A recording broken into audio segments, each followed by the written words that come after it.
Hello learners, welcome back to my YouTube channel and इस video में हम लोग डिस्कस करेंगे about FIFO method of pricing of material issued. Okay, देखो different methods होते हैं किस चीज़ के, जो मटेरियल इशू किया जाता है स्टोर से टू प्रोडक्शन डिपार्टमेंट, तो उसके काफ़ी सारे मेथड्स होते हैं उसके प्राइसिंग के। तो one of the method is FIFO. FIFO का मतलब first in first out method. तो इसको हम डिटेल में पढ़ेंगे और ये कॉस्ट अकाउंटिंग का बहुत ही इम्पॉर्टेंट टॉपिक है और कॉस्ट अकाउंटिंग के काफ़ी सारे इम्पॉर्टेंट टॉपिक्स डिस्कस हो चुके हैं। तो कॉस्ट अकाउंटिंग की जो प्लेलिस्ट है उसका लिंक मैंने आप लोगों को डिस्क्रिप्शन बॉक्स में प्रोवाइड किया है, आप वहाँ क्लिक करके देख सकते हैं। काफ़ी ज़्यादा यूज़फुल वीडियोज़ है आप लोगों के लिए। ओके, और अगर अभी तक आप लोगों ने इस यूट्यूब चैनल को सब्सक्राइब नहीं किया है देन डू सब्सक्राइब और बेल आइकन प्रेस कर देना, ताकि फ्यूचर में मैं जो भी वीडियोस या कंटेंट डालूँ आपको उसकी टाइमली नोटिफिकेशन मिल सके और आप अपनी प्रिपरेशन को कंटिन्यू कर सके। ओके, तो हम स्टार्ट करते हैं फीफो मेथड को। देखो, सबसे पहले मैं आपको इशू ऑफ मटेरियल का मीनिंग बताना चाहती हूँ। हम टर्म यूज़ कर रहे हैं मटेरियल इशू की प्राइसिंग के methods. One of the method is FIFO, but आपको मीनिंग तो बेसिक से पता होना चाहिए ना कि इशू ऑफ मटेरियल का क्या मतलब है। देखो, अब जब हम मटेरियल रिसीव करते हैं, ओके, उसको कहाँ रखा जाता है? स्टोर में रखा जाता है carefully, and finally the store keeper issues them whenever these are required by the production department. अब प्रोडक्शन डिपार्टमेंट मटेरियल का यूज़ करके प्रोडक्शन करेगा, तब तक मटेरियल को स्टोर में रखा जाता है। ठीक है, तो जब मटेरियल इशू किया जाता है जब प्रोडक्शन डिपार्टमेंट को, then should be issued against proper authorisation, क्योंकि काफ़ी जो बड़ी बड़ी मैन्युफैक्चरिंग हैं कंपनीज, वो प्रॉपर हर एक चीज़ का ध्यान रखना पड़ता है। ठीक है, so in other word store keeper should not issue the material unless a properly authorise material requisition is presented to them. अब आप ये देखो, एक वर्ड यूज़ हुआ मटेरियल रिक्विजिशन। जब तक स्टोर कीपर को मटेरियल रिक्विजिशन प्रॉपर नहीं मिलेगा वो मटेरियल इशू नहीं करता है। अब वर्ड है मटेरियल रिक्विजिशन, तो आपको इसका भी मीनिंग क्लियर होना चाहिए। देखो, रिक्विजिशन का मतलब होता है एक टाइप से आप कह सकते हो डिमांड। डिमांड के लिए जब आप रिक्वेस्ट करते हो मटेरियल के लिए, ठीक है, the store keeper should issue the materials only on the presentation of material requisition note. Okay, material requisition एक डॉक्यूमेंट, प्रॉपर एक फॉर्म बना होता है, परफॉर्मा है, which authorise the issue of materials for use. Material requisition note is signed by the requisitioner, यानी कि जिस person ने डिमांड की है मटेरियल की वो उसको साइन करेगा और उसकी जो ऑथराइजेशन है हायर अथॉरिटी करेगी, और इसकी जनरली 3 कॉपीज़ जो हैं प्रिपेयर की जाती है। ये तो था बेस। ठीक है, अब जो मेन टॉपिक है हमारे, हम मेथड पढ़ेंगे वन बाय वन। सभी मेथड्स मैं आपको करवाऊंगी, बहुत इंपॉर्टेंट है, इसीलिए पहले हम सारे इंपॉर्टेंट टॉपिक्स कवर करेंगे कॉस्ट अकाउंटिंग के, ताकि आपका कोई भी इंपॉर्टेंट टॉपिक रह ना जाए। ठीक है, तो प्राइसिंग ऑफ मटेरियल इशूड, अब इसमें आपको बहुत सारे मेथड्स मिलेंगे। देखो, materials are issued from the stores to the jobs और वर्क ऑर्डर्स, या फिर जो भी हमारी रिक्वायरमेंट है उसके according. Material price always changes in accordance with the market conditions. अब आप ये देखो, इसका पहले मीनिंग समझो। मान लो आज आपने कोई मटेरियल ख़रीदा, ठीक है, उस टाइम पे उसका प्राइस अलग होगा, पहले जो आपने परचेज़ किया होगा उसका प्राइस अलग होगा, फिर उससे पहले जो परचेज़ किया होगा उसका प्राइस अलग होगा। तो ये मटेरियल जब आप परचेज़ करते हो, एक ही बारे में तो नहीं आप परचेज़ करते, आप अलग अलग डेट्स पे परचेज़ करते हो मटेरियल को, और अलग अलग डेट्स पे जनरली प्राइस में थोड़ा थोड़ा डिफरेंस होता है। तो आपने जब परचेज़ किया तब अलग अलग प्राइजेस था, ठीक है। अब जब मटेरियल को इशू किया जाता है, जब रिक्वायर होता है टू प्रोडक्शन डिपार्टमेंट, तो हमें अलग अलग मेथड्स है, लाइक फीफो मेथड जो हम पढ़ेंगे, ठीक है।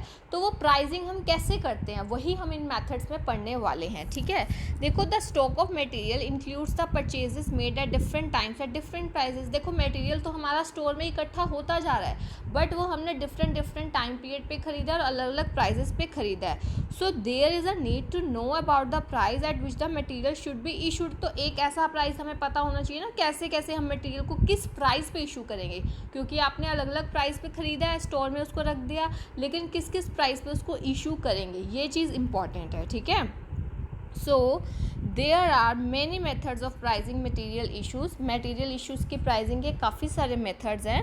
The important methods applied for pricing material issues are as follows. अब मैं आपको बताऊंगी कौन कौन से मेथड्स हैं। ये वाली स्लाइड आप लोगों के लिए काफ़ी इम्पॉर्टेंट है क्योंकि इसमें सारे मेथड्स के नेम बताए गए हैं और नेम आपको पता होना चाहिए। सबसे पहली जो मेन कैटेगरी आती है that is cost price methods, कि कॉस्ट प्राइस में जब कॉस्ट प्राइस पे जब जिस पे परचेज़ किया था उसी के अकॉर्डिंग हम कह रहे हैं। तो कॉस्ट प्राइस मेथड्स कौन कौन से हैं? फर्स्ट इन फर्स्ट आउट, जिसको हम फीफो भी बोलते हैं, जो हम इस पर्टिकुलर वीडियो में पढ़ेंगे, ठीक है। दूसरा क्या है? Last in first out, average cost, inflated price, specific price, base stock, highest in first out, जिसको HIFO बोलते हैं। मार्केट प्राइस में आपके रिप्लेसमेंट प्राइस और realisable value, okay. Standard price में करंट स्टैंडर्ड प्राइस और बेसिक स्टैंडर्ड प्राइस। तो ये हम सारे मेथड्स पढ़ेंगे, लेकिन पहले जो बहुत इंपॉर्टेंट है आप लोगों के लिए जाने, जैसे कि फीफो, वो फिर आगे नेक्स्ट वीडियो में हम लीफो मेथड करेंगे, फिर HIFO method, HIFO, highest in first out. तो ये सभी मेथड्स हम डिटेल में करने वाले हैं और एक न्यूमेरिकल भी सॉल्व करके दिखाऊंगी ताकि आपको इसका थ्योरेटिकल के साथ साथ प्रैक्टिकल कॉन्सेप्ट भी अच्छे से क्लियर हो जाए, ठीक है। तो अब हम इस मेथड की बात करते हैं, फर्स्ट इन फर्स्ट आउट। देखो, फर्स्ट इन फर्स्ट आउट इसका मतलब क्या हुआ कि जो मटेरियल आपने पहले रिसीव किया था उसी को पहले आप इशू करेंगे रिक्वायरमेंट के टाइम। मान लो अब आपको 3 डेट्स दी गई हैं, मैं आपको एग्जांपल बता रही हूँ, अभी न्यूमेरिकल करेंगे तो आपको और अच्छे से क्लैरिफिकेशन होगा। मान लो एक आपने ख़रीदा 1 जनवरी को मटेरियल, एक आपने ख़रीदा 5 जनवरी को, एक आपने ख़रीदा 10 जनवरी को। अब आपको रिक्वायरमेंट है मटेरियल की 12 जनवरी को। तो सबसे पहले जो 1 जनवरी, जो सबसे फर्स्ट इन पहले आया कौन सा था? 1 जनवरी वाला। तो पहले आप 1 जनवरी वाले प्राइस वाला इशू करोगे, ओके, यानी कि first in first out. So अब देखते हैं, in this method materials received first are issued first, यानी कि जो मटेरियल आपने पहले रिसीव किया है उसको आप पहले ही इशू करोगे। First come first serve is the basis of issuing material. यहाँ का बेसिस क्या है? फर्स्ट कम फर्स्ट सर्व, ठीक है। Materials are issued in which they are received in the stores, यानी कि पहले 1 जनवरी वाला आया, पहले वो इशू किया जाएगा, फिर 5 जनवरी वाला, फिर 10 जनवरी वाला, इसी टाइप से। और एक सबसे इम्पॉर्टेंट चीज़ ध्यान रखनी है इस मेथड की, जो क्लोजिंग स्टॉक लास्ट में वैल्यू किया जाएगा वो latest price of purchases under this method. Obvious है, पहले वाले तो मटेरियल ख़त्म हो गए, तो अब जो लेटेस्ट प्राइस होगा उसी पे ही हम इसको क्या करेंगे? क्लोजिंग स्टॉक को वैल्यू करेंगे, ठीक है। This method of material issue is considered to be the most suitable in times when the prices in market are show declining trend। आपसे पूछा जा सकता है कि फीफो मेथड को कब यूज़ करना चाहिए। एक तो आप बोलोगे जब पेरिशेबल गुड्स होंगी। अब पेरिशेबल गुड्स जल्दी से जल्दी ख़राब हो जाती है, तो जो पहले आई हैं उनको पहले आप इशू करो, ये तो एक कॉमन सेंस है, ठीक है। और एक आपने बताना है जब प्राइजेस जो है मार्केट में वो फॉलिंग डाउन हो रहे हो, मतलब कम होते जा रहे हो, डिक्लाइनिंग ट्रेंड दिखा रहे हो, अब तब आपके लिए फीफो मेथड बेस्ट रहेगा। क्यों? Because the higher price of the material purchased earlier is recovered, क्योंकि जब हायर परचेज प्राइस पे आपने जो पहले ख़रीदा था अब उसको आप रिकवर कर रहे हो, उसको यूज़ कर रहे हो, ठीक है। सो क्लोजिंग एंड क्लोजिंग स्टॉक, ध्यान रखना, क्लोजिंग स्टॉक को हम करंट मार्केट प्राइस पे ही, जो करंट प्राइस है ना उस पर वैल्यू करते हैं लास्ट में, ठीक है। अब इसके एडवांटेजेस क्या क्या हैं? It is simple to understand and easy to operate, ज़्यादा कॉम्प्लेक्स नहीं है, ठीक है। अब ये एक लॉजिकल मेथड है, बिल्कुल लॉजिकल है, क्योंकि जो मटेरियल पहले परचेज़ किया उसको पहले ही आप जॉब्स में यूज़ कर रहे हो, ठीक है। जो पहले परचेज़ किया उसको पहले यूज़ करोगे, ऑब्वियस है, ठीक है। अब मटेरियल को इशू किया जाता है एट द परचेज प्राइस, तो the cost of material is recovered, ये तो है ही, ठीक है। अब देखो, stock is valued at the recent purchase price and hence closing stock is valued at the current market price, क्योंकि जो लास्ट में बच जाएगा उसी पे तो क्लोजिंग स्टॉक की वैल्यूएशन होगी ना, तो ऑब्वियस है वो रीसेंट परचेज प्राइस पे हो रहा है हमारा। अब उसके बाद देखियो, जो क्लोजिंग स्टॉक है is valued at the current market price, ये हो गया। This method is useful when prices are falling, ये अभी आपको बताया मैंने, क्योंकि जो higher price of material purchase है वो पहले से ही रिकवर कर लिया, क्योंकि जो पहले अब कम हो रहे हैं प्राइसेस, तो पहले हायर प्राइस वाला हमने पहले इशू कर दिया, ठीक है, वो चीज़ ध्यान रखना। और ये वाला मेथड कब सुटेबल है? When the items are bulky and costly, ठीक है। अब बात करते हैं डिसएडवांटेजेस की। अब देखो कई बार प्राइजेस में बहुत ज़्यादा फ्लक्चुएशंस है, कभी कम हो रहा है, कभी ज़्यादा, कभी कम, कभी ज़्यादा, तो कैलकुलेशंस जो है ना थोड़ी कॉम्प्लिकेटेड बन जाती है। और जब प्राइस फ्लक्चुएट हो रही हैं अलग अलग, जैसे मान लो आज इतना है, फिर बढ़ गया, फिर कम हो गया, फिर बढ़ गया, फिर बढ़ गया, फिर कम हो गया, तो क्लैरिकल एरर्स होने के चांसेस हैं, ठीक है। और ये वाला मेथड सुटेबल नहीं होगा व्हेन प्राइजेस आर राइजिंग। अब देखो राइजिंग का मतलब ये है कि पहले कम थे अब बढ़ते जा रहे हैं, अब बढ़ते जा रहे हैं, तो इसका मतलब कि जो हमारे प्राइस बढ़ रहे हैं तो प्रॉफिट्स आर इन्फ्लेटेड। इन्फ्लेटेड क्यों? क्योंकि देखो जो क्लोजिंग स्टॉक दिखाया जाएगा वो आपको पता है करंट प्राइस पे दिखाया जाएगा, जो कि ज़्यादा है पहले से। क्लोजिंग स्टॉक ज़्यादा आएगा तो प्रॉफिट्स ज़्यादा दिखेंगे, जिससे इनकम टैक्स भी हमारा बढ़ेगा, ये तो ऑब्वियस सी बात है, ठीक है। अब मैं आपको इसका एक प्रैक्टिकल करवाती हूँ जो कि आपको बहुत अच्छे से क्लियर हो जाएगा, फीफो मेथड को कैसे अटैम्प्ट करना है आप लोगों ने क्वेश्चन को, ठीक है। इसमें हम लोग स्टोर लेजर अकाउंट बनाते हैं। क्या बनाते हैं? स्टोर लेजर अकाउंट बनाते हैं, जिसमें आप रिसिप्ट्स का कॉलम बनाते हैं, उसमें से आप देखते हैं कि कितना आपने इशू कर दिया, फिर बैलेंस का भी आपको क्लियर हो जाएगा, ठीक है। पर्टिकुलर्स का भी बनता है। मेनली हम लोग जो अब क्वेश्चन करेंगे उसमें हमने जनरली ये 3 कॉलम बनाए हैं।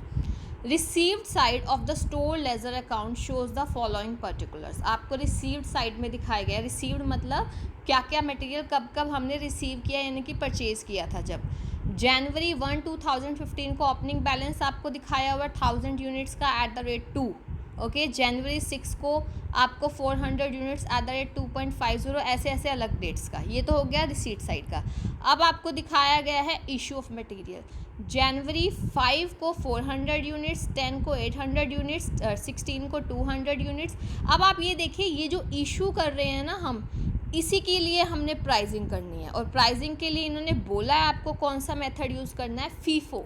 देखो, prepare the store ledger account showing how the value of the issues would be recorded. यही तो पूछा गया है हमसे, तो अब हम 1 बाय 1 करते हैं। देखो, सबसे पहले आपको ये स्टोर लेजर अकाउंट दिख रहा है, यहाँ पे हमने डेट डाल दी, ये रिसीट का एक कॉलम बना दिया, ये इशूड का, ये बैलेंस का। रिसीट में आपको बोला गया है जनवरी 1 में तो आपको ओपनिंग बैलेंस बताया गया। देखिए यहाँ पे opening balance 1000 units at the rate of 2। तो अब हम क्या करेंगे, बैलेंस में दिखाएंगे। सबसे पहले जनवरी 1 में ओपनिंग बैलेंस है 1000 यूनिट्स, रेट यहाँ दिया है। जब आप क्वांटिटी को रेट से मल्टीप्लाई कर देते हैं, then you will get the amount, that is 2000, ठीक है। अब हम बात करते हैं उसके बाद। देखो, पहले डेट वाइज चलना है आपने। जनवरी 6 नहीं, आप देखो पहले जनवरी 5 है। जनवरी 5 में आपने 400 यूनिट्स इशू किए हैं। अब 400 यूनिट्स आप किस प्राइस पे इशू करोगे? ऑब्वियस है, जो अभी हमारे पास ये वाला है ₹2 वाला, ठीक है। देखिए इशू में जनवरी 5 को आपको दिख रहा होगा यहाँ पे 400 units at the rate of 2 800, तो 1000 ऑलरेडी थी, और आपने स्टोर लेजर अकाउंट में बैलेंस साथ के साथ लिखना है, ये चीज़ ध्यान रखना, ठीक है। अब 1000 में से आपने 400 यूनिट्स यूज़ कर ली, कितनी यूनिट्स बची? 600, और किस रेट से हैं ये? 2 से, तो आपके पास ये 1200 आ गया, ये बैलेंस आ गया, ठीक है। अब हम नेक्स्ट डेट चलते हैं, कौन सी है नेक्स्ट डेट? देखो, जनवरी 5 के बाद जनवरी 6 आएगी। जनवरी 6 को हमें रिसीव हुआ है 400 units at the rate of 2.5, तो ये आपका किस में आएगा? रिसीप्ट साइड में, रिसिप्ट साइड में आएगा जनवरी 6 का 400 units at the rate of 2.50, तो आपको मल्टीप्लाई करने पे ये आएगा, ठीक है। अब जब रिसीव होगा हमारे पास तो आप ऐड करेंगे। देखो, बैलेंस 600 था प्लस 400 रिसीव हो गया, लेकिन आप इसको इकट्ठा 1000 नहीं दिखा सकते। रीज़न, जो प्राइसिंग है वो अलग अलग है। 600 units at the rate of 2 है, 400 units at the rate of 2.50, तो आपने इसको ऐसे शो करना है, ठीक है। बहुत ही सिंपल वे में आपको करा रही हूँ, और आपने ज़रूर करके भी देखना है खुद से ये, ठीक है। ये करने के बाद आपको बिना सॉल्यूशन देखे इसको खुद से भी करके देखना है, ताकि आपको अच्छे से क्लैरिटी हो, और आपको कभी भी कोई भी प्रॉब्लम आती है तो आप लोग मुझसे पूछ सकते हो, ओके। अब हम बात करते हैं जनवरी 6 के बाद जनवरी 10 डेट आई है, तब हमने 800 यूनिट्स इशू की है। अब यहाँ पे देखो, मेन चीज़ आपने समझनी है। अब हमारे पास सबसे पहले फर्स्ट इन फर्स्ट आउट वाला मेथड यूज़ कर रहे हैं हम 800 यूनिट्स करनी है ना, तो पहले वाली प्राइसिंग क्या है? ₹2। ये देखो, दिस वन, ये पहले ये इशू होगा, तो 800 करनी है, तो ये 600 वाली तो जो ₹2 वाली है वो तो 600 वाली कर दी, 600 इंटू 2 1200।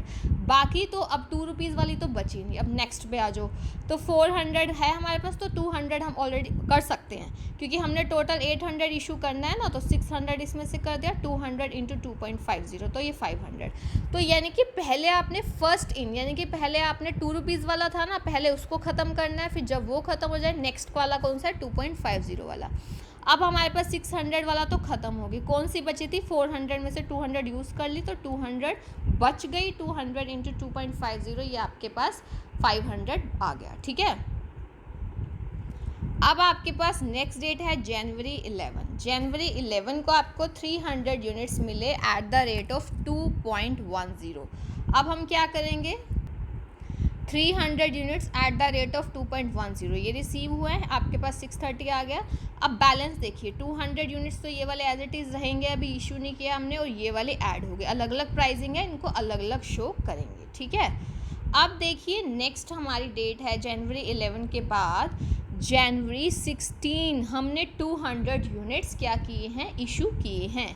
तो अब क्या होगा, जनवरी 16 को आपने 200 यूनिट्स इशू कर दिए। पहले आप ये देखिए बैलेंस में 200 यूनिट्स हैं हमारे पास 2.50 वाले, तो पहले यही इशू करेंगे ना हम, तो हमने सीधा यही वाले इशू कर दिए। ठीक है, अब 200 यूनिट्स जो 2.5 रेट वाले थे वो ख़त्म हो गए, अब बैलेंस कितना बचा, ये वाला 300 यूनिट्स जो 2.10 रेट वाले हैं। ठीक है, उसके बाद देखिए जनवरी 16 के बाद जनवरी 18 को फिर हमने 200 यूनिट्स इशू किए तो क्या आएगा, 200 units at the rate of 2.10, तो ये इशू कर दिए। अब बचे कितने, 300 में से 200 तो चले गए, 100 बचे। ठीक है, ये वाले बच गए।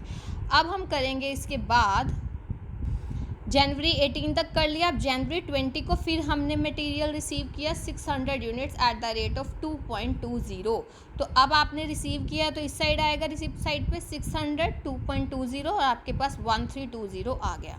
अब आपके पास ये वाले 2.10 वाले 100 यूनिट्स रह गए थे और एक ये नए आ गए, तो आपके पास ये आ गया। ठीक है, अब आप उसके बाद देखिए कौन सा रह गया हमारे पास, जनवरी 26 को दोबारा से देखिए रिसीव हुआ 800 units at the rate of 2।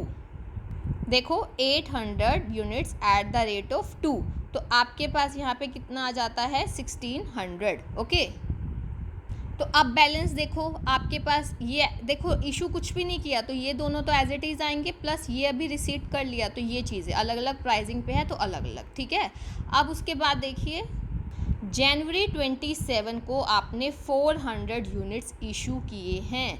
जनवरी 27 पे आ जाइए, यहाँ पे 400 यूनिट्स इशू किए हैं। तो अब आपको देखना है 400 यूनिट्स के लिए पहले देखिए, पहले तो 100 यूनिट्स ये वाले यूज़ करोगे 2.10 वाले, बाकी के 300 इसमें से करोगे क्योंकि फर्स्ट इन फर्स्ट आउट है ना, तो आपने 100 तो 2.10 वाले और 300 2.20 वाले।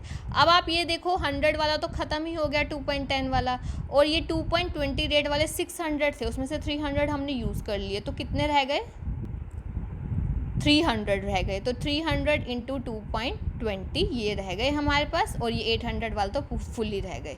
अब उसके बाद आप देखिए 31 जनवरी को हमने 500 यूनिट्स फिर से इशू किए, तो इसमें आपको देख लो 500 यूनिट्स करने हैं तो पहले ये 300 ये वाले करेंगे, फिर बाकी के 200 इसमें से कर देंगे। ठीक है, अब आपके पास जो बैलेंस बचा है क्लोजिंग स्टॉक, जिसको हम कहेंगे लेटेस्ट प्राइस वाला जो अब था, तो 600 बच गया ना, इसमें से 200 यूज़ करें तो 600 एट द रेट ऑफ 1200। ठीक है, तो आपने ये चीज़ ध्यान रखनी है। ओके, आई होप आपको ये अच्छे से क्लियर हुआ होगा, कोई भी डाउट होगा तो आप लोग पूछ सकते हो। Okay, thank you so much.